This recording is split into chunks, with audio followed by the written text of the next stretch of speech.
오늘도 이렇게 삼부 예배에 참여하셔서 하나님께 영광 돌리는 모든 분들에게 하늘의 복과 땅의 복이 넘쳐나기를 주님의 이름으로 축원합니다. 여러분의 삶은 들어가도 나가도 형통한 아름다운 삶이 되시기를 축복합니다.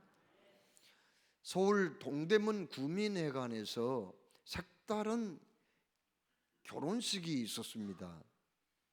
이별 결혼식입니다. 아니 도대체 이별 결혼식이 무슨 결혼식입니까? 그런 결혼식이 있단 말이에요.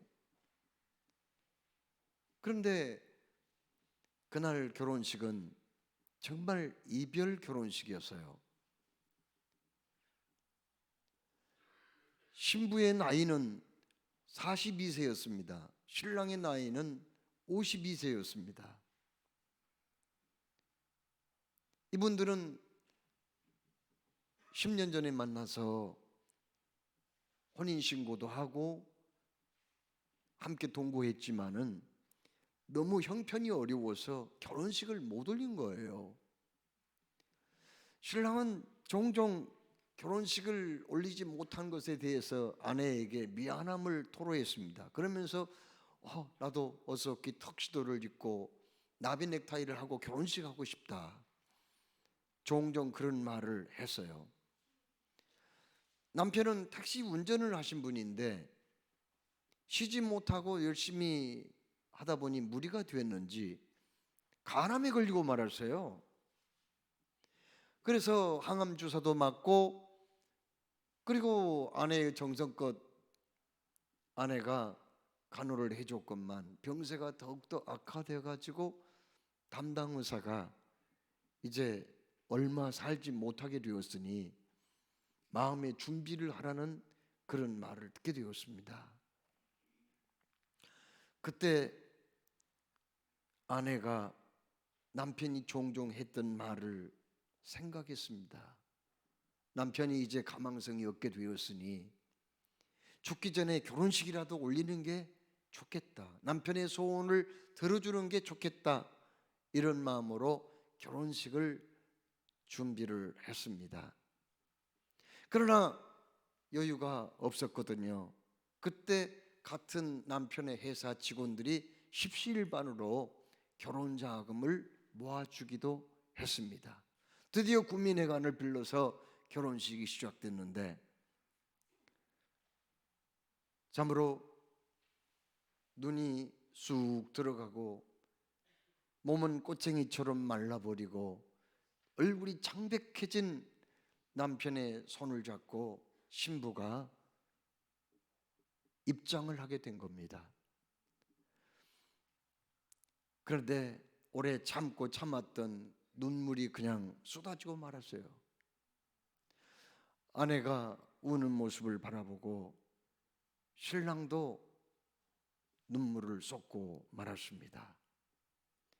그리고 눈물이 범벅이 된 신부의 얼굴, 그리고 함께 울면서 입장을 하는 신랑의 모습을 보고 회사 동료들도 두 사람의 입장을 바로 쳐다보지 못하고 여기저기서 고개를 숙이고 흐느껴 울었습니다. 그날 결혼식에 참여한 모든 사람들은 울지 않은 사람이 없었다고 합니다. 이렇게 해서 결혼식은 무사히 끝났는데 집에 돌아오자마자 남편은 코마 상태에 들어가고 말았어요. 의식을 잃고 말았던 거죠. 그리고는 호흡곤란 증세를 나타내고 38시간 만에 숨을 거두고 말았습니다.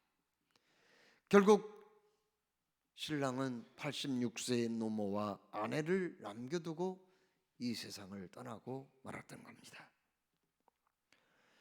여러분, 죽음은 인류 역사 가운데서 오랫동안 왕노릇을 했습니다. 고린도전서 여기 우리가 봉독한 15장 55절에 사망아 너의 승리가 어디 있느냐, 사망아 내가 쏘는 것이 어디 있느냐 이렇게 말씀하죠. 하나님은요, 사망, 죽음에는 두 가지의 큰 권세가 있다는 것을 말씀하고 있어요. 첫째로 쏘는 거죠. 둘째로 뭐예요? 이기는 겁니다. 쏘는 것이란 뭘 의미할까요?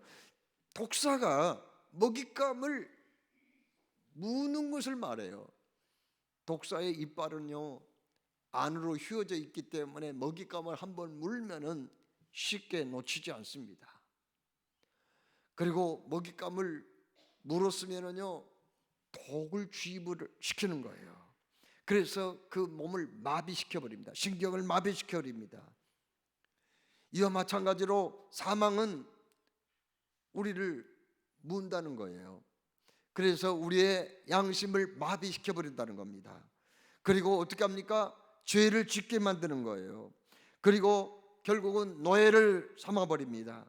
그리고 하나님과 우리를 단절시켜 버려요. 그리고 결국은 어떻게 해요? 독사가 자기 몸의 크기보다 훨씬 몇 배 큰 먹잇감도 서서히 턱이 발달한 이 뱀이요 아가리를 크게 벌리고 점점점 자기 뱃속으로 집어넣는 것처럼 죽음이라는 것은 결국은 우리를 삼켜버린다는 거예요. 그리고 결국은 어떻게 해요? 불과 유황 불못에 들어가게 만드는 게 바로 사망, 죽음이라는 말씀입니다. 여러분 히브리서 9장 27절에 모든 한 번 죽는 것은 모든 사람에게 다 정해지리라고 그랬거든요. 그렇습니다. 이 세상에 죽음을 피할 사람은 없어요. 죽음은 참으로 잔인합니다. 여러분 킹코브라 이 독사는 길이가 3m에서 5m까지 자란다고 하죠. 코브라에 물리게 되면은요 치사율이 무려 75%나 됩니다. 또 아나콘다라고 하는 아주 가장 큰 뱀이 있어요. 다 자라면은 6m에서 10m까지 자라는 뱀입니다. 이 뱀은요 사람까지 잡아먹어요. 들에서 일어나다가 아나콘다가 접근한 것을 알지 못하면 순간 몸을 휘어 감아버리고 숨통을 쥐어서 질식시키고요. 그리고는 통째로 삼켜버려요. 어떤 사람은 낚시질을 하다가 바로 뒤에서 이 아나콘다가 공격하는 걸 모르고 그냥 아나콘다 뱃속으로 들어가 버린 사람도 있습니다. 인도에서는 매년 수백 명이 이 코브라나 아나콘다의 뱃속에 들어가서 사람들이 죽는다고 그러죠. 그런데 이 죽음이라는 거대한 괴물은 꼭 킹코브라나 아나콘다와 같이 사람에게 접근하여서 결국은 삼키고 맙니다. 천하를 호령하는 권세자도 호의호식하며 부귀영화를 누리는 큰 부자도 절세의 미인도 그리고 공부를 많이 해서 지식이 많은 지성인도 이 죽음 앞에서는 무기력하게 무너지고 맙니다. 해탈을 꿈꾸며 극락장생을 원하였던 석가모니도요 결국은 어떻게 되나요? 80세에 죽고 말았어요. 인을 주장하며 그리고 인생의 도리를 가르쳤던 공자도 죽음 앞에서는 통곡하며 단식했다고 그러죠. 그러면서 태산이 무너진다, 태산이 무너진다 이렇게 엎주리며 73세 세상을 떠나서 결국 산동성 수서산에 묻히고 말았습니다. 중국의 진시 황제는 죽음의 권세를 피해서 오래 살고 싶어가지고 불로초를 구하여 먹었습니다. 또한 중국의 한 문제는 승로반의 이슬을 받아서 먹어보기도 했지만 아무런 효용이 없었습니다. 그 유명한 천하를 통일했던 진시황도 49세에 생을 마감을 했습니다. 이렇게 사람은요 죽음의 권세 앞에 너무나도 무기력하게 무너지고 말았습니다. 죽음 앞에 큰 소리 칠 사람이 없어요. 자, 그런데 오늘 여기 성경 말씀 읽어보니 이 무시무시한 권세를 가진 죽음 앞에 선전포고를 했던 한 분이 있어요. 누구인가요? 요한복음 11장에 어떤 말씀이 나오죠? 예수님께서 어느 날 예루살렘에서 오리 정도 떨어진 베다니 마을에 방문한 적이 있습니다. 왜 방문했죠? 거기에는 마르다, 마리아, 그리고 그의 오빠인 나사로가 살고 있는 집이 있었거든요. 예수님하고 가까이 지냈던 가정입니다. 그런데 나사로가 병들어 죽고 말았거든요. 그래서 그 마을에 방문하게 된 거예요. 예수님을 보자마자 마르다와 마리아가 얼마나 슬피 우는지요. 주님이 이곳에 계셨다면 우리 오라버니가 죽지 않았을 거예요 하면서 슬프게 울자 예수님도 눈물을 흘렸거든요. 예수님께서 나사로의 무덤이 어디 있느냐 이렇게 물으시고 그 앞에 가서 무덤 입구를 막아놓았던 돌을 치우라고 말씀합니다. 그러면서 주님이 큰 소리로 외치죠. 나사로야 나오라. 이 순간에 나사로가 온몸에 붕대를 칭칭 감은 채로 얼굴에 두건을 덮은 채로 일어나서 걸어 나오는 놀라운 모습을 볼 수가 있었습니다. 그때 예수님께서 참으로 만고의 진리인 중요한 선포를 하십니다. 그게 뭐죠? 나는 부활이요 생명이니 나를 믿는 자는 죽어도 살겠고 무릇 살아서 나를 믿는 자는 영원히 죽지 아니하리니 이것을 내가 믿느냐? 이 말씀을 하셨습니다.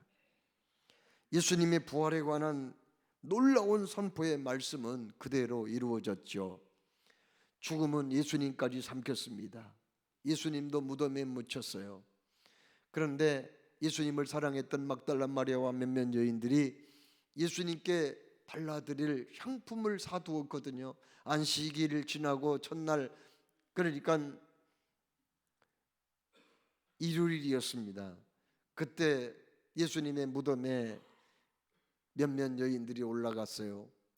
그랬더니 놀라운 일이 벌어졌어요. 무덤 문이 활짝 열린 거예요. 그 안에 들어갔더니 천사가 그 자리를 지키고 있었습니다. 그러면서 놀라지 말라, 십자가에 못 박힌 나사는 예수를 찾으러 온 것이 아니냐. 예수께서는 살아나셨다. 이제 여기 계시지 않는다. 여기 예수를 눕혔던 자리를 보라. 이렇게 말했어요. 그들이 얼마나 놀랐는지 몰라요. 갑자기 뜻하지 않는 일을 만나면은 무섭기까지 합니다. 그들은 큰 기쁨과 무서움으로 무덤을 떠나 빨리 제자들에게 가서 이 소식을 알고자 다름막질을 했습니다. 바로 그때 부활하신 예수님이 그들 앞에 나타나셨죠. 샬롬, 평안하뇨 하는 인사말을 남깁니다. 그들이 얼마나 반가웠는지요. 곧바로 부활하신 예수님 앞에 엎드려서 예수님의 발을 잡고 경배를 했다고 말씀하고 있습니다. 자, 여러분, 죽음이란 슬픈 거죠. 어제도 우리 교회 어느 가정에 아버님이 돌아가셔서 저 먼 곳에 장례식을 갔다 왔습니다만 죽음이 있는 곳에는 눈물이 있고 통곡이 있어요. 죽음이란 침통하죠. 그래서 죽음이 있는 곳에는 숙연한 분위기가 될 수밖에 없고 사실 할 말을 잃게 됩니다. 죽음이란 흉한 것이기도 하죠. 그래서 시체 앞에서는 향불을 피우기도 하고 꽃으로 장식하기도 합니다. 아무리 사랑하는 사람이라 할지라도 죽은 이의 얼굴을 두고두고 보고 싶은 사람은 없지요. 죽음이란 두려운 것입니다. 그래서 죽음의 사자를 기쁜 소식을 전하는 가브리엘 천사장이나 우리를 지켜주는 군대 장관 미가엘 천사처럼 반갑게 맞이할 수 없습니다. 죽음이란 불길하기도 하죠. 그래서 아무도 죽을 사자를 자기 이름으로 사용하지 않고 또한 장례식에는 축전을 보내는 사람이 없습니다. 죽음은 결코 즐거운 자리에서 화제가 될 수 없고 또한 죽는다는 사실을 몸에 스치는 봄바람처럼 그렇게 느낄 사람 없습니다. 그래서 옛부터요 죽음은 형벌이라고 생각한 거예요. 누가 죽었으면 그 사람 무슨 잘못한 거 아니야? 죽음은 저주라고 생각했어요. 그러나 예수님이 부활하신 다음에는 죽음이라는 개념이 완전히 바꿔진 거예요. 왜 그랬을까요? 예수님께서 이 죽음을 대수술을 하셨기 때문입니다. 그리고 예수님께서 죽음에 대한 미화 작업을 완성했기 때문입니다. 여러분, 코브라가 그렇게 무서운 뱀인데 독성이 강해서 그 독으로 거대한 몇 톤짜리 물소도 넘어뜨리고요, 또 사자도 죽이는 그런 뱀이에요. 이게 코브라예요. 저는 동영상을 통해서 그 본 적이 있거든요. 이 코브라에 물린 사자가 막 그냥 진흙탕 속에 들어가서 뒹굴고 발버둥을 하고 막 벌쩍벌쩍 뛰면서 막 그냥 못 견디고 죽어가는 그런 모습을 봤어요. 사자도 별 수 없더라고요. 코브라한테 물리니까요, 그렇게 그냥 발광을 하더라니까요. 이렇게 무서운 독이 있는 코브라인데 코브라도 천적이 있습니다. 그런데 놀랍게도 코브라의 천적이 뭔지 아세요? 길이 37cm에서 45cm, 다 커봐야 그 정도밖에 안 되는 작은 몸집의 몽구스라고 하는 동물이에요. 이 몽구스는 코브라하고 싸우면은요, 이 털을 부하게 일으켜가지고 이 눈이 좀 시력이 나쁜 이 코브라 뱀이 정확하게 자기의 그 위험한 부분을 공격하지 못하게 해요. 그리고 머리를 들어서 코브라가 공격을 하는데요, 미리서 예측을 하고 동작이 빠른 코브라는 이리저리 잘 피합니다. 그러다가 정확한 어떤 기회가 오면은요, 이 몽구스가 이 코브라의 머리를 물어버리는 거예요. 그리고는 우지끈 그걸 깨뜨리는 거예요. 뱀은 머리만 죽으면 죽거든요. 그 강력한 힘이 있는 코브라, 엄청난 독성이 있는 코브라가 결국 몽구스 이빨에 머리가 들어가면은 그냥 그걸 우지끈 씹어버리고 결국 힘이 축 처져가지고 죽어버리면은요, 놀라워요. 그 조그만 몸집의 몽구스가 이 코브라를 머리부터 그냥 막 씹어 먹는 거예요. 그냥 통째로 먹어버리는 거예요. 그냥.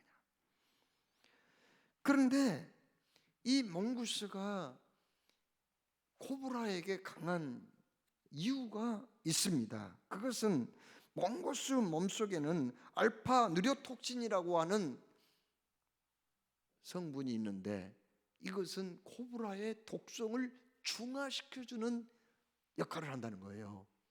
그러니까 뱀에게 물린다고 해도 몽구스가 쉽게 죽지 않는 거예요. 그리고 뱀에게 물린 그 몽구스는요, 그 자리를 피해가지고 한쪽에서 그냥 낮잠을 자듯이 그냥 누워있다는 거예요. 그래서 한 몇 시간 지나면 부시시하고 깨어난다는 거예요. 그래서 그 코브라 뱀에게 천적이 된 겁니다. 여러분, 죽음은 예수님까지 십자가에 매달았습니다. 그리고 무덤에 묻히게 했습니다. 일단 사망에 이긴 것 같았어요. 그러나 마치 요나가 물고기 뱃속에 들어갔지만 견디지 못하여서 3일 만에 바닷가에 그냥 요나를 토해놓아 요나가 다시 살아서 사명을 감당한 것처럼 예수님을 죽여서 무덤에 묻히게 했던 이 죽음은 결국은 예수님을 감당하지 못하고 토해냈다는 거죠. 그래서 빈 무덤이 된 거예요. 여러분, 우리는 어떻습니까? 우리가 예수님을 믿을 때 영원한 생명을 얻은 줄로 믿습니다. 우리가 영원한 생명을 얻었단 말은 무슨 말이에요? 예수님의 깨끗한 피, 능력의 피, 영생의 피, 죽지 않는 살아있는 피가 우리 몸 안에 영적으로 주입이 된 줄로 믿습니다. 그래서 나는 부활이요 생명이니 거기서 끝난 게 아니에요. 나를 믿는 자는 죽어도 살겠고 무릇 살아서 나를 믿는 자는 영원히 죽지 아니하리라, 이렇게 선포하신 줄로 믿으시기 바랍니다. 우리 안에는 부활하신 주님의 피가 흐르고 있어요. 그 피가 우리 안에 들어오는 모든 죄의 독성을 다 씻어냅니다. 그 죄는 더 이상 우리 안에 독이 되지 못합니다. 그래서 우리는 도리어 죄와 싸워 이기게 되고, 우리를 삼키려고 했던 사망을 우리가 도리어 삼키게 되는 줄로 믿으시기를 주의 이름으로 축원합니다. 우리 주변에는 죽었다가 살아난 사람들의 이야기가 있어요. 익산에 사는 어떤 분은 죽었다가 4일 만에 깨어난 사람도 있더라고요. 근데 그분은 돈이 많은 사람이에요. 그래서 보통 보면은 3일장을 하지만은 돈 많은 사람들은 5일장도 하거든요. 그런데 이 사람은 잘 살았기 때문에 5일장을 했대요. 그런데 4일 만에 깨어난 거예요. 자기가 만일 가난한 사람이어가지고 3일장 했으면 살아나지 못했을 거라는 거예요. 그런데 살아난 거예요. 미국 같은 데는 이렇게 임사체험을 한 사람이 수천 명씩 된다고 하더라고요. 굉장히 많아요. 분명히 심장 박동이 멈추고 호흡도 멈추고 맥박도 그쳤는데 다시 살아나는 사람들이 있어요. 여러분, 그러나 여기에서 예수님이 말씀하신 부활은 그런 의미의 부활이 아니에요. 물론 성경에도 그런 얘기가 있잖아요. 조금 전에 말씀드린 나사로도 죽었다가 살아난 거죠. 또 나인성 과부의 독자도 죽어서 상여가 나가는데 예수님이 상여를 멈추고 살려주셨잖아요. 또 회당장 야이로의 딸도 죽었다가 살아났거든요. 그러나 여러분, 우리가 알 것은 나사로는 살아났으면 안 죽었나요? 지금도 살아있나요? 아니죠. 또 죽었죠. 나인성 과부의 아들도 지금 있습니까? 아니에요. 죽었어요. 여기에서 말씀하신 예수님의 부활은 그런 잠시 살아났다가 또 죽는 그런 부활이 아니란 말이에요. 그럼 뭐예요? 예수님의 부활과 똑같은 부활인 줄로 믿으시기 바랍니다. 여기 51절로 54절에 뭐라고 말씀해요? 보라, 내가 너희에게 비밀을 말하노니 라고 말씀하거든요. 비밀, 여러분, 비밀은 뭐예요? 이건 비밀은 감추어진 사실이죠. 그러나 감추어진 것을 일부의 사람에게는 드러내서 가르쳐주는 그런 중요한 의미가 있는 것을 비밀이라고 하죠. 안 믿는 사람은 죽었다 깨어나도 알 수 없어요. 비밀, 이 비밀을 알 수 없어. 부활의 비밀이 뭔지 몰라요. 그러나 선택을 받은, 그리고 예수 믿고 구원받은 우리들에게는 우리 주님이 이 비밀을 밝혀주신 줄로 믿습니다. 자, 그러면 어떤 비밀인가요?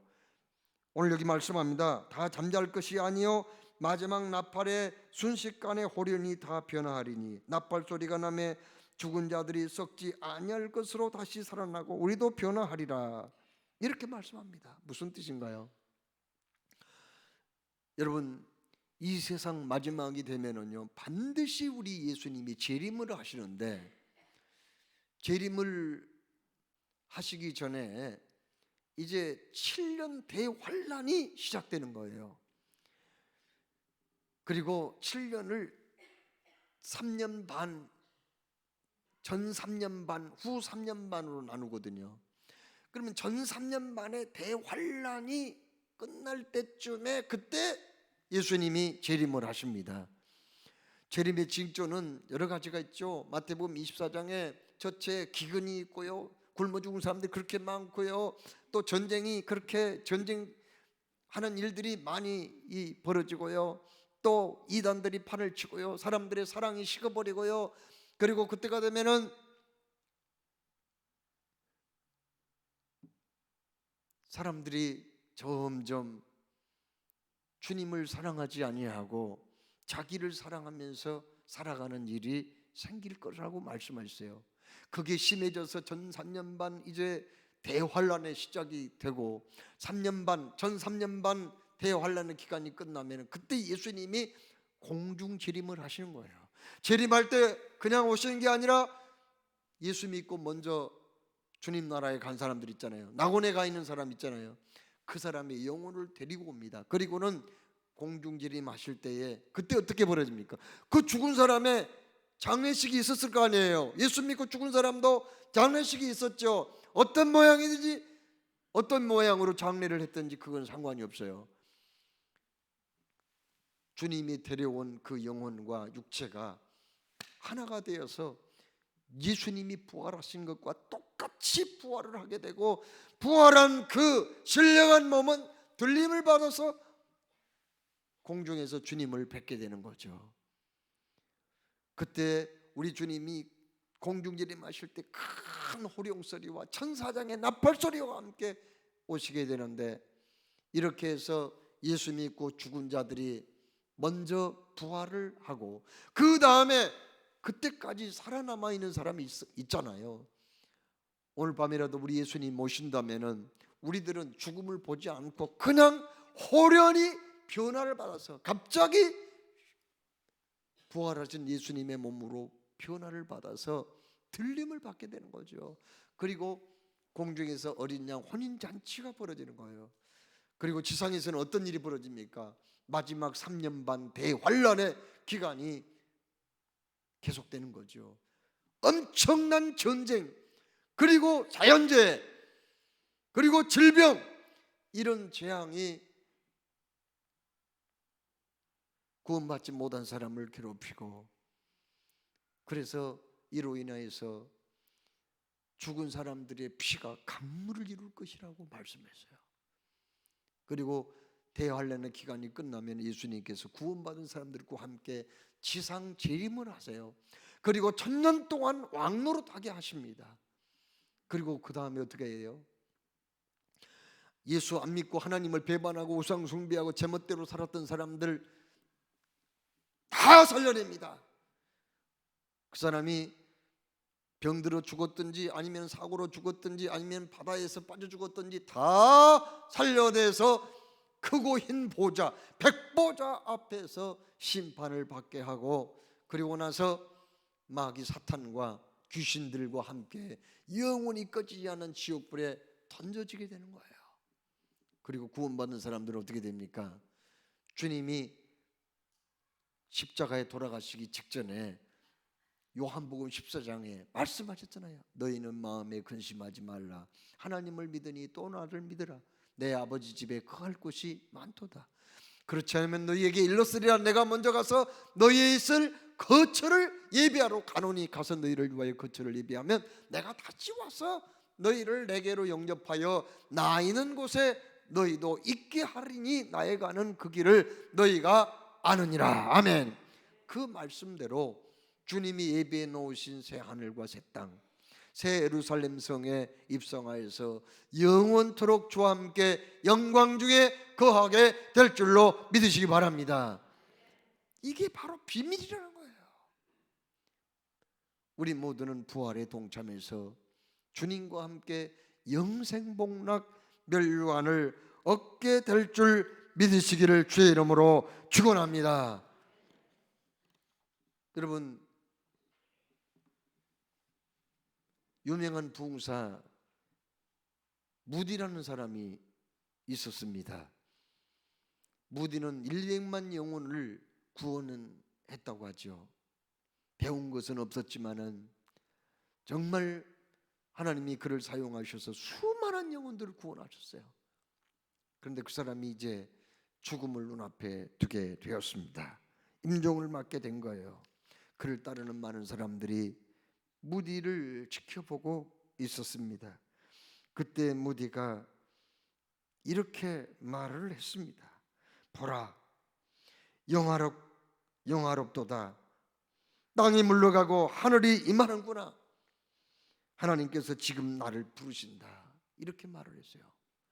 그리고 지켜보는 사람들을 다 둘러보면서, 여러분, 내일 아침에는 일간신문에 무디가 죽었다는 뉴스가 나겠죠. 그러나 여러분은 절대로 그 뉴스를 믿지 마십시오. 나는 죽은 것이 아니라 영화로운 그 나라, 주님이 예비해 놓으신 그 나라에 들어가서 거기에 있거든요. 이렇게 말을 했다고 합니다. 그리고 조용히 눈을 감았습니다. 오늘 하나님이 우리에게 뭐라고 말씀합니까? 57절로 58절에 이렇게 말씀합니다. 우리 주 예수 그리스도로 말미암아 승리를 주신 하나님께 감사하노니 그러므로 내 사랑하는 형제들아 견실하며 흔들리지 말고 주의 일에 더욱 힘쓰는 자들이 되라. 이는 너희 수고가 주 안에서 헛되지 않은 줄 알미로다. 아멘. 우리가 세상 살아갈 때 힘든 일도 많이 있습니다. 환난과 핍박도 당합니다. 그러나 흔들지 말라는 거예요. 낙심하지 말라는 거예요. 왜요? 우리에게는 부활의 소망이 있기 때문인 줄로 믿습니다. 믿음으로 남은 여생을 살다가 주님 앞에 서는 그날, 오늘 약속하신 그 말씀대로 생명의 면류관, 영광의 면류관, 그리고 승리의 면류관을 받으시고 부활하신 주님의 그 영광에 참여하는 저와 여러분이 다 되기를 주의 이름으로 축원합니다. 사랑해 주님, 오늘도